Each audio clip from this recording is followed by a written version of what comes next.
Hello everyone. So you are going to learn.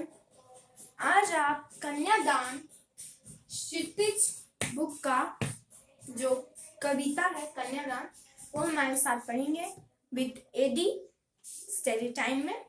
So let's begin with this kavita. सो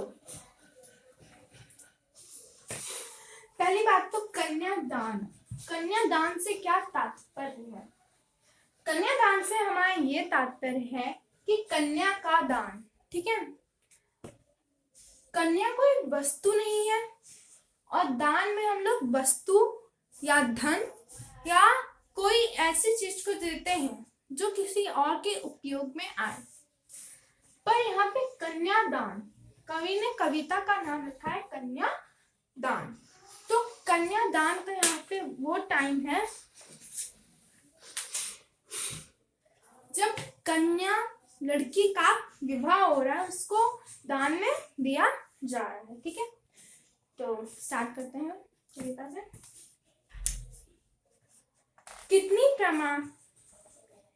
कितना प्रमाणिक था उसका दुख लड़की को दान में देते वक्त, जैसे वही उसकी आखिरी पूंजी हो. प्रमाणिक, कितना प्रमाणिक था उसका दुख. प्रमाणिक का मतलब होता है सच. प्रमाणिक का मतलब होता है सच.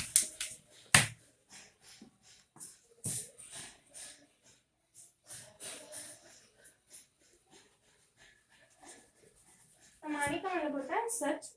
कितना प्रमाणिक था उसका दुख लड़की को दान में देना. जो माँ है उसका दुख बहुत ज्यादा प्रमाणिक था, बहुत ज्यादा सच्चा था. ठीक है, उसका जो दुख है वो बहुत ज्यादा सच्चा था. प्रमाणिक का अर्थ होता है सच्चा. ठीक है, लड़की को दान में देते वक्त, लड़की को दान में देते वक्त मतलब जब लड़की का विवाह हो रहा था उस टाइम पे उसे दान में देते वक्त उसका जो दुख था वो बहुत ही ज्यादा प्रमाणिक था, अर्थ सच्चा. जैसे वही उसकी अंतिम पूंजी हो. अंतिम पूंजी, अंतिम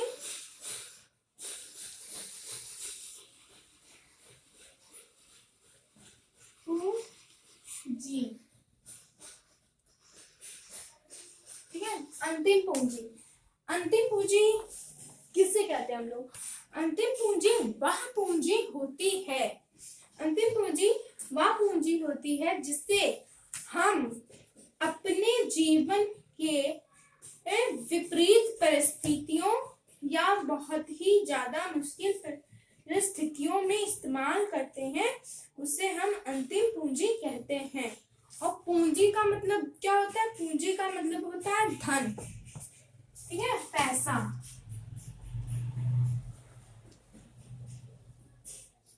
और अंतिम का मतलब होता है आखिरी. ठीक है, तो जैसे वही उसकी अंतिम पूंजी, अंतिम पूंजी का तात्पर्य आपको समझा दिया कि जीवन भर में जितनी भी परिस्थितियां, जब हम लोग जब धन इकट्ठा करते हैं वो हम लोग एक जगह सेव करते हैं, तो उस धन को चाहे जितनी भी परिस्थितियां खराब हो जाए हम लोग खर्च नहीं करते हैं. फिर जब बहुत ही ज्यादा वर्स्ट कंडीशन हो जाती है तो वहां पे हम लोग इस धन को खत्म करते हैं. उसे हम लोग क्या कहते हैं? अंतिम पूंजी. ठीक है, तो इस कविता में अंतिम पूंजी का जो स्पर्श है वो ये है. लड़की अभी सियानी नहीं हुई थी. लड़की जो है वो अभी बहुत बड़ी नहीं हुई थी, बहुत ज्यादा सियानी नहीं हुई थी. अभी इतनी भोली सरल थी. जो लड़की थी वो बहुत ज्यादा भोली थी और सरल थी कि उससे सुख का भास तो होता था लेकिन दुख को बांटना नहीं आता था. जो लड़की थी उसे सुख का आभास होता था पर दुख बताना या दुख बांटना उसे नहीं आता था कि जो दुख है उनसे कैसे निकला जाए, उसे इस चीज का ज्ञान अनुभव नहीं था. पातका थी वह धुंधले प्रकार की, कुछ धुरी और कुछ की. जो वो थी वो बहुत सरल स्वभाव की थी और बहुत ज्यादा धुंधले प्रकार की, मतलब बहुत ज्यादा शांत, और उससे सुखों का अनुभव होता था, दुख का अनुभव नहीं होता था. वो जीवन के उस विपरीत परिस्थितियों से अभी व्याकुल नहीं हुई थी उसका विवाह जो था वो होने जा रहा था, उसके माइंड में विवाह जब होता है तो उसकी सुखद अनुकृतियां उसके माइंड में बनी हुई थी, पर उसका जो अनुकूल बर्ताव रहता है या जो समस्याएं आती हैं उसके बारे में उसे एकदम भी अंदाजा नहीं था। माँ ने कहा, पानी में झांककर अपने चेहरे पर मत रिझाना। माँ ने कहा कि जब पानी में झांकना तो अपने चेहरे पे रिझाना मत, अपने आप को बहुत ज्यादा सुंदर या खूबसूरत मत समझने लगना, अपने में खोई मत रहना, आसपास के वातावरण पे भी ध्यान देना। आग रोटी सेकने के लिए होती है, जलने के लिए नहीं। आग जो होती है वो रोटी ही सेकने के लिए होती है, पर खुद को समाप्त करने के लिए नहीं होती, अपने स्वयं के जीवन को समाप्त करने के लिए नहीं होती। वस्तु और आभूषण शब्द भ्रम की तरह बंधन है स्त्री जीवन के। वस्तु और जो आभूषण है ये स्त्री जीवन का एक बहुत बड़ा भ्रम है। माँ ने कहा, लड़की होना पर लड़की जैसी दिखाई मत देना। माँ ने कहा, लड़की होना पर लड़की जैसी दिखाई मत देना, मतलब लड़कियों की तरह अपने जीवन में सारे सद्गुणों को धारण करना, सारी चीजों को करना, बड़ों का सम्मान करना, सभी की बातों को मानना, आदर सत्कार और सरलता से रहना, पर अन्याय को होता हुआ देखकर चुप मत रहना और ना ही अन्याय को सहना, क्योंकि यदि तुम अन्याय को सहोगी तो तुम्हें सामने वाला व्यक्ति उठने नहीं देगा। ठीक है, तो ये था इन पंक्तियों का तात्पर्य। तो अब हम लोग कुछ क्वेश्चन कर लेते हैं। जैसे कि पहला क्वेश्चन है, आपके विचार से माँ ने ऐसा क्यों कहा कि लड़की हो पर लड़की जैसी दिखाई मत देना। अभी बताया जो पंक्ति का अर्थ है कि दुखों को मत सहना, और अगर जहाँ पे अन्याय हो रहा हो तो उसका सामना करना, विपरीत परिस्थितियों का डट करके सामना करना। ठीक है,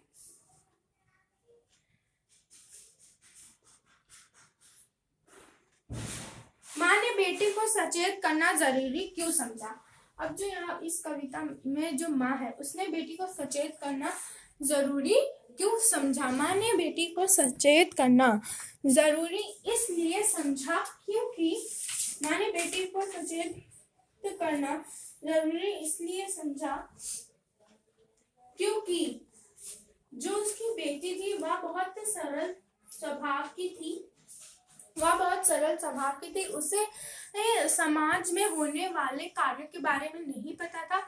उसके मन में बस उसे सिर्फ सुख का अनुभव होता था और उसके मन में सिर्फ एक ही पक्ष की छाया बनी हुई थी मन मस्तिष्क में, लेकिन दूसरे पक्ष की उसे अनुभव नहीं था कि जो जीवन की विपरीत परिस्थितियां होती हैं उसमें वो कैसे सामना करे, क्योंकि उसने अपने माता पिता के साथ में रहते हुए कभी भी दुखों का अनुभव नहीं किया, सिर्फ सुखों का अनुभव किया था, और सिर्फ सुखों का अनुभव किया था, दुखों का अनुभव नहीं किया।